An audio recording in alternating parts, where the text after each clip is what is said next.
जड़ामाली वाक़या जिसमें ईसाइयों के खिलाफ वो जो हुआ था, तो उस पे कहा जा रहा है 20-21 चर्च चलाए। क्या मतलब, ये इंसान है, दरिंदे हैं यहाँ पे लोग।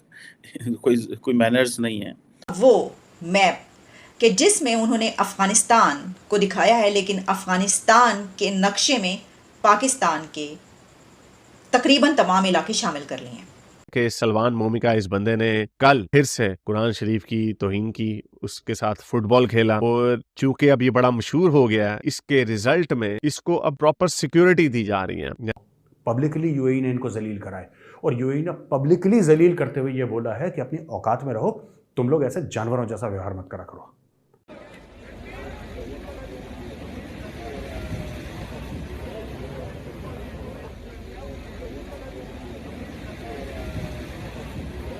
वो लोग जो पाकिस्तान में ईसाइयों को चर्च जलाते हैं, ईसाइयों के घर चलाते हैं, यूएई मुस्लिम कंट्री ने कहा है कि ये एक्सट्रीमिस्ट हैं। बहुत अच्छा कहा है, बिल्कुल सही कहा है। तो मैं भी हैरान और परेशानी रह गई ये देखकर कि पहले तो ये धमकियां दी जाती थी, जी गिलगित बल्तिस्तान हमारा है, कश्मीर हमारा है। जब इस तरफ से ये कश्मीर की रट रट लगी तो फिर उस तरफ से उन्होंने कहना शुरू कर दिया सिर्फ कश्मीर ही नहीं ताड़ा थे, गिलगित बल्तिस्तान भी साड़ा है।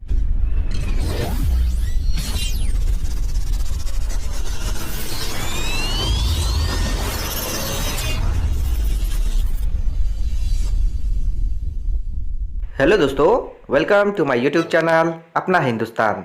दोस्तों, आपने वो कहावत तो सुनी होगी, जैसी करनी वैसी भरनी। सेम दोस्तों ये कहावत पाकिस्तान पर अप्लाई होती है, क्योंकि जो पाकिस्तान में जिहादियों ने किया था क्रिश्चियन के खिलाफ, 8 से 10 चर्च उन्होंने जलाए थे, और जो क्रिश्चियंस थे उनके घर भी उन्होंने जलाए थे और तोड़फोड़ की थी। अब इसी का नतीजा है दोस्तों, स्वीडन में फिर से कुरान जलाई गई और लिटरली कुरान के साथ फुटबॉल खेला गया है दोस्तों। वैसे तो किसी भी धर्म की जो होली बुक है उसके साथ ऐसा नहीं करना चाहिए, लेकिन दोस्तों पाकिस्तान में जो क्रिश्चियन के खिलाफ हुआ है उसी का अब ये बदला है जो स्वीडन में लोगों ने लिया, और उसका वीडियो भी जारी कर दिया। और दोस्तों जो पाकिस्तान के बरादर मुल्क है वो खुद अब पाकिस्तान को अच्छे से धो रहे हैं। अब यूएई ने कहा है कि जो भी जिहादी है जिन्होंने चर्च और क्रिश्चियन के घर जलाए उनके खिलाफ सख्त कार्रवाई की जाए। और तो और इनका पड़ोसी मुल्क जिनको ये भाई भाई बोलते हैं अफगानिस्तान, उन्होंने तो अफगानिस्तान का जो जनरल है उसने तो ट्विटर पे अफगानिस्तान का नक्शा डाला है, और उस नक्शे में सारा पाकिस्तान अफगानिस्तान का हिस्सा बता दिया है, और ये पाकिस्तानी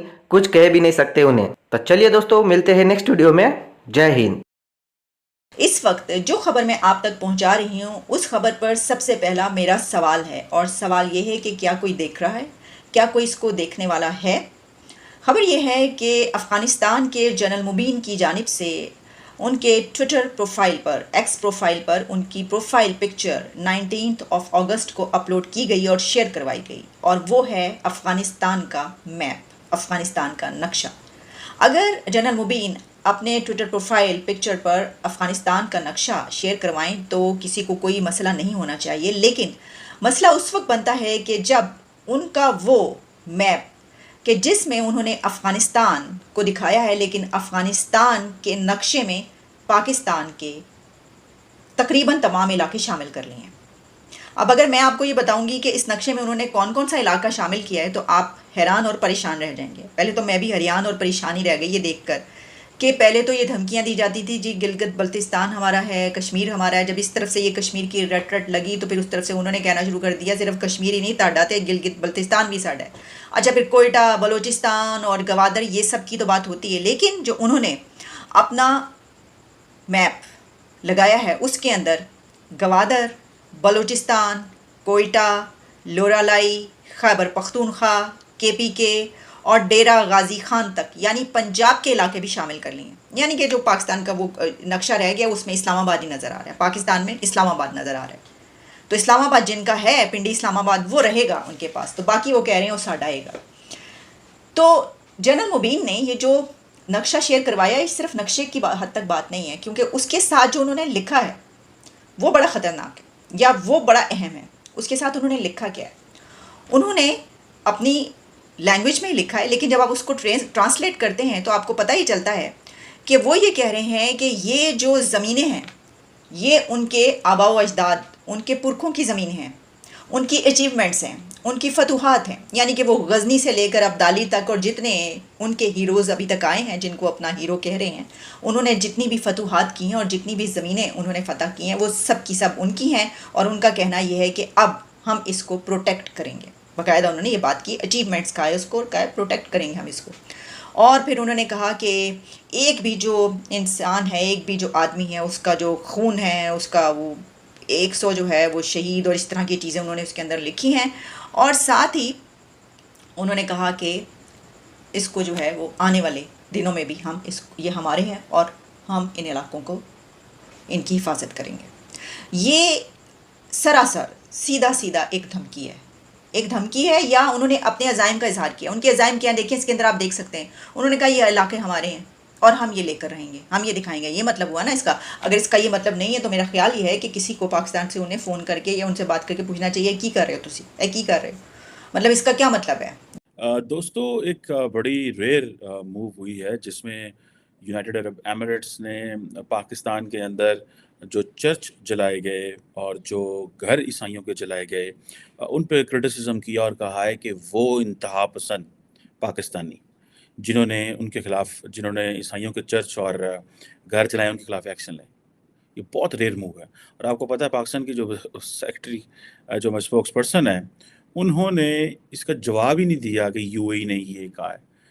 उन्होंने ये कहा जी कि कुछ मीडिया हाउसेस से इंक्वायरीज आई हैं कि जी कुछ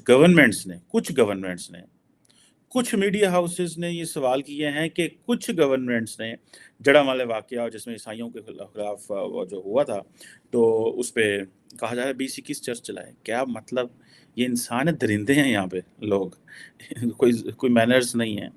मैं आपको मज़े की बात बताऊँ, मैं कल भी किसी शख्स से मिला, ट्रस्ट मी वो बहुत बड़ी तादाद पाकिस्तान में समझती है ये ईसाइयों इन लोगों को रहने का हक ही नहीं है पाकिस्तान में।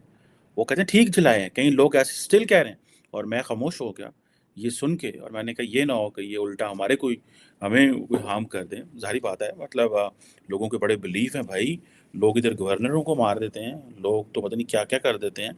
सो आपने अपनी आवाज़ ज़रूर उठानी है, लेकिन उन लोगों जो चीज़ों का अदराक नहीं रखते, जो चीज़ों को समझ नहीं रखते, उनके साथ आपने क्या बहस करनी है? उनको आप आर्गुमेंट से तो समझाने की कोशिश कर सकते हैं, कानून, आइन, मज़हबी पर्सपेक्टिव से तो समझाने की कोशिश कर सकते हैं, लेकिन अगर कोई बंदा एक्सट्रीमिस्ट है उसको आप कैसे समझाएँगे?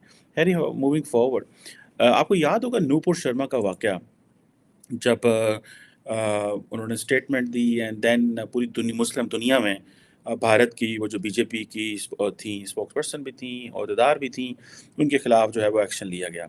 बहुत सारे इंडियंस ने कहा जी गलत लिया गया है, बहुत सारे ने कहा ठीक किया है, मतलब वो एक हुआ था। और मुस्लिम वर्ल्ड, और ऐसे लगा कि India and Muslim world are at loggerheads, ठीक है। तो अब जो यूएई की मिनिस्ट्री है जो फॉरेन अफेयर्स, उन्होंने कहा है कि जी पाकिस्तानी गवर्नमेंट जो है वो मेजर्स ले, और ये जो क्रिमिनल एक्ट है और एक्सट्रीमिस्ट है। सो इट मीन्स कि वो लोग, आप देखें ये है मुस्लिम वर्ल्ड में तब्दीली जिसको हम समझ नहीं पा रहे। वो लोग जो पाकिस्तान में ईसाइयों को चर्च जलाते हैं, ईसाइयों के घर चलाते हैं, यूएई मुस्लिम कंट्री ने कहा है कि ये एक्सट्रीमिस्ट हैं। बहुत अच्छा कहा है, बिल्कुल सही कहा है। यही कि इससे भी बढ़ के कहना चाहिए, because at the end of the day आपके पास कोई राइट नहीं है आप किसी के घर को जला दें, किसी की चर्च को, किसी के मंदिर को, किसी की मस्जिद को। आप इंसान हैं, गुंडे हैं, कौन है आप लोग कि आप किसी को जब मर्ज़ी कहें जी मैंने इसको जला देना है। भाई कोर्ट्स हैं, अदालतें हैं, आपके मसले हैं, जाएँ अदालतों में, कानून का सहारा लें। ये क्या बात हुई आप खुद ही हाथ में हर चीज़ ले लें।